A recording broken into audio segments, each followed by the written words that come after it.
Olá, neste vídeo eu gostaria de compartilhar com vocês um insight, um brainstorm, uma ideia que eu tive no começo do ano e eu cheguei a fazer, eu cheguei já cheguei a desenvolver a ideia, ou seja, a ponto de gerar os códigos, fazer as simulações e tentar a primeira publicação.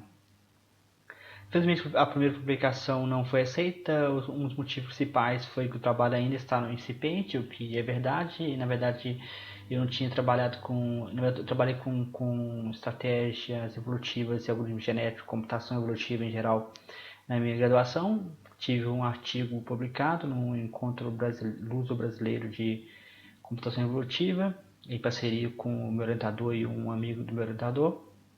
Desde então eu não tinha trabalhado mais com computação evolutiva, apesar de que o meu interesse ainda estava presente, ainda tinha interesse. E no ano passado eu trabalhei com controle ótimo e de certa forma, de acordo com quando eu trabalhava, eu via uma demanda, principalmente pelo fato de que o controle ótimo foi desenvolvido principalmente quando estratégias evolutivas, computação evolutiva em geral, ainda estava em desenvolvimento. Então é mais que natural de que não tenha muito trabalho desenvolvido na área, apesar de que existem. Inicialmente, quando eu tive a primeira ideia e quando eu pensei em fazer as primeiras simulações, eu pensei que não teriam trabalhos porque em livros, textos não mencionam, em livros, textos eles não mencionam nenhum tipo de trabalho desenvolvido nessa área, então eu tomei como verdade que não existiriam trabalhos. Mas quando eu terminei todas as simulações e tudo, estava pronto, eu decidi fazer uma pequena revisão biográfica e encontrei por mera curiosidade trabalhos também na mesma direção. No entanto, eu tentei aplicar controle ótimo na área de farmacocinética e de farmacodinâmica, que na área de farmácia. Tem a ver com o trabalho que eu publiquei também no ano passado, só que no meu trabalho foi totalmente focado usando controle ótimo clássico. E a minha ideia seria usar técnicas evolutivas na tentativa de poder resolver problemas mais gerais. O problema da técnica que eu apliquei no ano passado é que não podem resolver problemas muito complexos e o problema precisa ser convexo, ou seja, isso é uma limitação no tipo de problema que pode ser resolvido. Então, ou seja, a minha esperança é que aplicando técnicas evolutivas eu poderia tratar problemas de natureza mais geral. Então, eu gerei um conjunto de simulações no começo do ano, tentei publicar. Infelizmente, eu acho que um dos motivos principais foi devido ao fato de que o evento era um evento bastante importante, um evento em Portugal. No entanto, mesmo se eu decidi participar do evento, já é muito provável que eu vou participar do evento em setembro, do evento em setembro. E o evento realmente tem pelo que pude ver, um peso bastante forte, então, ou seja, realmente foi mais que natural. Em vez de tentar uma próxima simulação, a próxima publicação, me veio a ideia de fazer um vídeo no YouTube como um experimento. Na verdade, eu não tenho publicado vídeo no YouTube muito, eu comecei este ano. E então, uma pergunta que eu me fiz quando eu publiquei meus primeiros vídeos seria qual seria o impacto de publicações formais no YouTube. Ou seja, uma parte dos vídeos no YouTube são informais, muitos, não digo todos, mas muitos sem ser uma qualidade que geralmente se encontra em artigos formais. Realmente, artigo formal passa por uma mesa de especialistas, tem todo um processo, ou seja, nem todo trabalho que são feitos pelos cientistas são aceitos, muitos são recusados. E muitos poderão possivelmente republicados em novas versões e muitos nunca verão a luz do dia. Com o desenvolvimento da tecnologia, eu penso que está cada vez ficando mais fácil fazer publicações que não sejam seguindo os padrões formais, que geralmente encontra-se na publicação formal.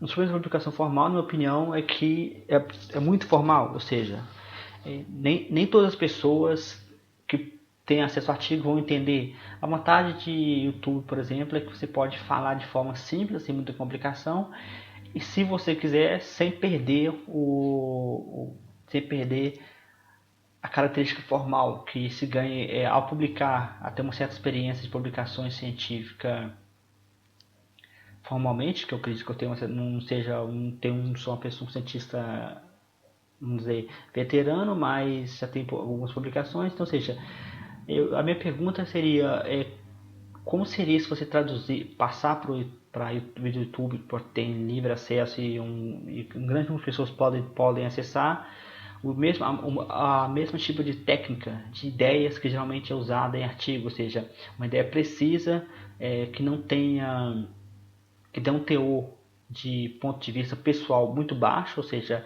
é algo de certa forma frio e baseado em números, baseado em revisões bibliográficas, em resultados experimentais, ou seja, não é nada que seja algo totalmente viesado pelo ponto de vista do autor, ou seja, é algo que é baseado em experimentos que sejam computacionais, que sejam experimentos em laboratório, mas que sejam algo preciso. Então, ou seja, esse vídeo seria dessas tentativas, um desses movimentos de produzir materiais científicos de alto nível, ou seja, materiais que eu acredito que poderiam se transformar em publicações formais, mas em vez de fazer publicação formal, eu decidi fazer o vídeo YouTube com a intenção de ter um público-alvo maior, ou seja, artigo científico existe muita limitação na forma como pode escrever. Geralmente você escreve de uma forma mais simples com o objetivo de atingir um público mais leigo.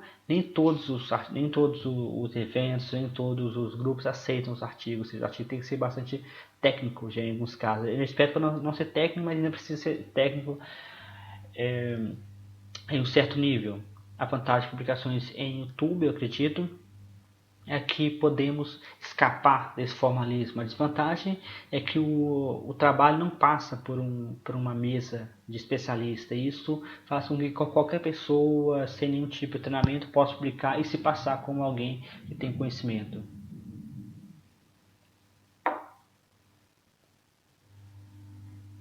Esse trabalho pode ser usado para qualquer fins, que não seja fins lucrativos, fins educacionais. E eu espero que seja útil para qualquer pessoa que veja o vídeo.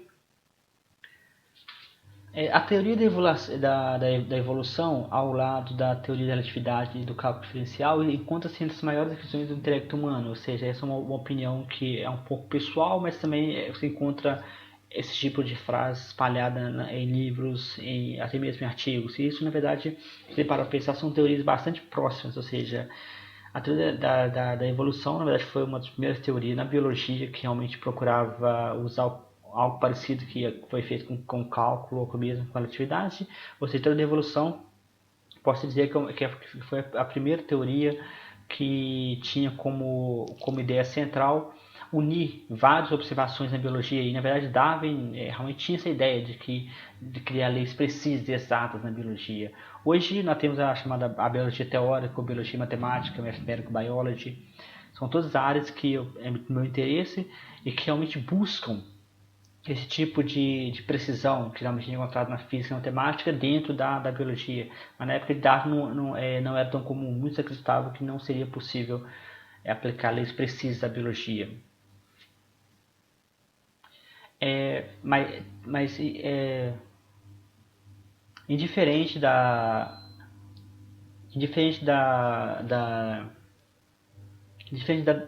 teoria da relatividade ou mesmo cálculo diferencial, a teoria da evolução não goza de um prestígio que muitas das teorias gozam.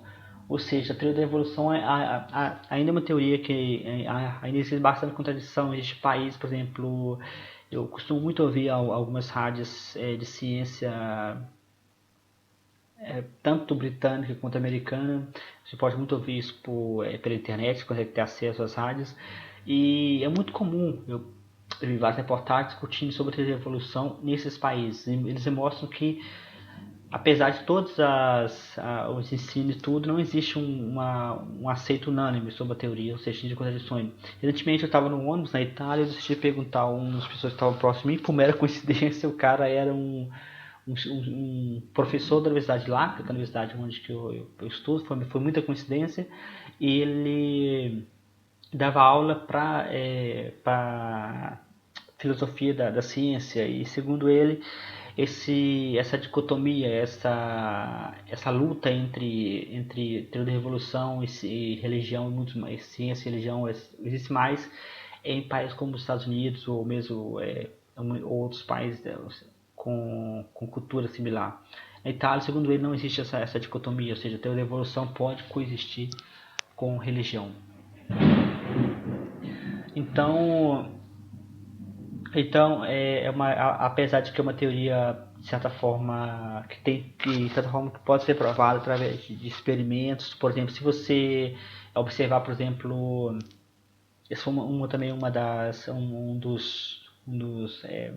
posso dizer, uma das reportagens que eu cheguei a ver nessas rádios que eu comentei britânico-americana, onde que alguns cientistas defendem sobre o fato de, por exemplo, se você pegar, por exemplo, vírus ou bactérias, eles evoluem de forma muito rápida, e isso, segundo eles, não pode ser explicado a não ser que você aplique a teoria de Darwin. Realmente, para mim, realmente, às vezes, eu recentemente mesmo, por exemplo, eu estava andando, assim, caminhando, e de repente me veio essa dúvida.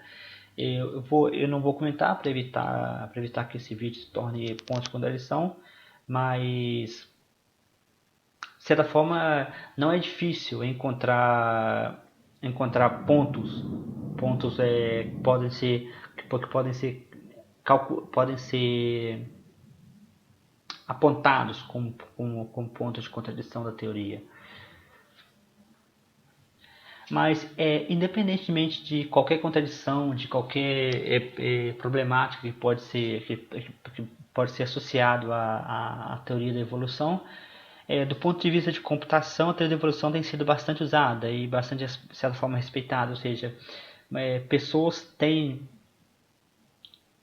usado a teoria de forma bastante ativa e do ponto de vista de computação tem sido uma forma alternativa de resolver problemas.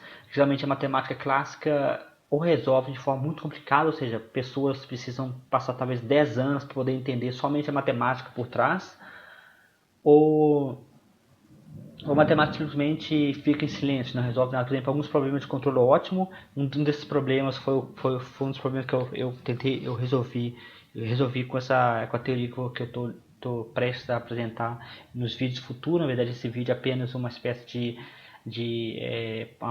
de publicidade dos meus resultados futuros que eu estou trabalhando ainda, mas nos primeiros resultados que eu consegui até o momento, é possível tratar problemas que a teoria de controle ótimo atual simplesmente fica, até onde eu sei, não resolve, até onde o meu conhecimento vai. A teoria de controle ótimo atual, baseada somente em matemática, não consegue resolver. Então, ou seja, é uma forma alternativa.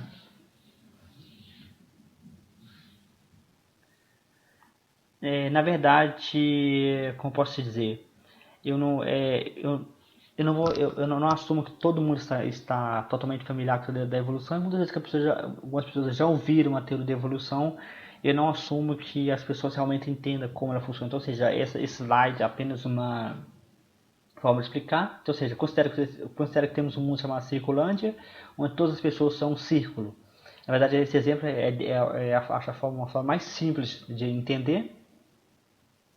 Considera-se que sabe-se da geometria que um círculo é composto de pontos. Isso é uma ideia desenvolvida na Grécia Antiga e foi, por exemplo, uma ideia usada para calcular a área do círculo, que na verdade é πr ao quadrado, mas muitas aproximações iniciais pelos gregos foi feita usando essa ideia de que o círculo é um conjunto de pontos. Considere que tanto os pontos quanto a ligação entre os pontos é adquirida geneticamente. Então isso quer dizer o seguinte, que, por exemplo, no nosso caso, se você transformar isso para um ser humano normal, temos que a cor da pele, a cor dos olhos, o formato, tudo isso, em teoria, é definido geneticamente. Então, assuma, por exemplo, por exemplo, que podemos, que todas as características são definidas na forma do círculo, ou seja, os pontos e os ligamentos são definidos geneticamente. Considere que até o momento todos eram ciclo e não havia nenhuma diferença, mas de repente ativamos o sistema de evolução, ativamos a evolução. Se isso acontece, a partir do momento teremos humanos diferentes, ou seja, considerando que nesse caso o humano ciclo, teremos humanos diferentes. Nesse caso teríamos variações, ou seja, inicialmente tínhamos só ciclo, depois passamos a ter ciclos diferentes, ou seja, um ciclo com uma falha, um ciclo duplo mais que se comporta como um ano, um ciclo um pouco maior, um pouco mais alongado em direção diferente. E se você parar para pensar do ponto de vista prático, cada um desses ciclos terá vantagens e desvantagens do ponto de vista do ambiente. Por exemplo, esse ciclo mais aberto aqui, possivelmente não vai conseguir atingir altas velocidades, se você pensar que ele anda na superfície, mas vai ter um desaceleramento, por exemplo, se tiver uma espécie de inclinação. Esse ciclo terá dificuldade de movimentar devido a uma inércia maior, mas possivelmente terá algumas vantagens, ou seja, cada um deles. Supõe-se que nosso ambiente elimina de forma, vamos dizer, cruel, ou seja, forma bastante cruel, ou seja, uma forma bastante não muito, vamos dizer, amigável, elimina alguns dos nossos ciclos devido a problemas que as características físicas desses ciclos não são propícias ao nosso ambiente. Isso acontece atualmente, por exemplo, muitas doenças que aparecem geneticamente são mutações e em teoria, essas mutações deveriam propiciar vantagens, mas no final acaba não propiciando vantagens. Por exemplo, no caso de pessoas, se você usar pessoas que têm metabolismo mais rápido, metabolismo mais lento, pessoas que têm uma maior tendência a engordar, pessoas que têm uma tendência a manter o peso constante, cada uma dessas características no ambiente específico teria vantagens. Por exemplo, pessoas que têm tendência a engordar mais rápido, se você considera um ambiente no qual o alimento é bastante escasso, engordar significa guardar energia, ou seja, as pessoas guardam energia mais rápido. Então, ou seja, elas poderiam, em teoria, caminhar em um percurso maior do que uma pessoa que não armazena energia de forma rápida, ou seja, tem um sistema de vantagens e desvantagens. Exatamente isso que a teoria da evolução, de certa forma, fala. São seleção do ponto de vista macroscópico. Sabemos que o código genético, ou seja, características genéticas, são todas definidas do ponto de vista genético, ou seja, temos aqui uma representação bastante simples de um gene. Temos o chamado de promotor, que é onde que temos o controle da expressão genética, e temos aqui a parte que é onde temos todo o código genético, que o código na verdade é dividido em duas partes, chamamos de introns e exons, ou seja, são partes mortas e partes vivas, ou seja, temos partes que possui uma informação genética e partes que não possuem nenhuma informação genética. E isso gera uma expressão que é tanto a transcrição quanto a translação, tradução, transcrição e tradução. Isso na verdade faz parte de um sistema dinâmico maior, que, ou seja, que se começamos no DNA, RNA, o próprio DNA, quando faz duplicação, gera esse tipo de erro, e isso em si gera o RNA, que depois a proteína, o próprio RNA sofre o chamado splicing, ou seja, todo esse processo gera possíveis mutações, possíveis erros que podem gerar vantagens ou desvantagens para um certo indivíduo. Com como tínhamos comentado antes, por exemplo, suponha, por exemplo, o olho de uma pessoa, o formato de um olho, tudo isso em teoria pode ter conexão, por exemplo, resistência à energia solar, ou seja, tudo isso de certa forma, em teoria, deveria gerar algum tipo de vantagem ou desvantagem. Do ponto de vista de indivíduo, matematicamente seria somente um vetor. Teríamos somente um vetor e no caso esse vetor é o nosso indivíduo. Então, ou seja, do ponto de vista real, o indivíduo é uma pessoa. Do ponto de vista matemático, o indivíduo é um vetor. Essa seria a transformação entre como transformar ideias, o ponto no qual se transforma a ideia do ponto de vista genético da teoria de Darwin para a matemática. Então, seja, nesse ponto iremos falar sobre a teoria de controle ótimo, e também conhecido como otimização dinâmica, ou seja, temos otimização estática, que seria a otimização clássica que deve ser aplicada, que são aplicadas em vetores, e a otimização dinâmica, que são aplicadas em funções, em sistemas dinâmicos. Sistemas dinâmicos deve-se recordar que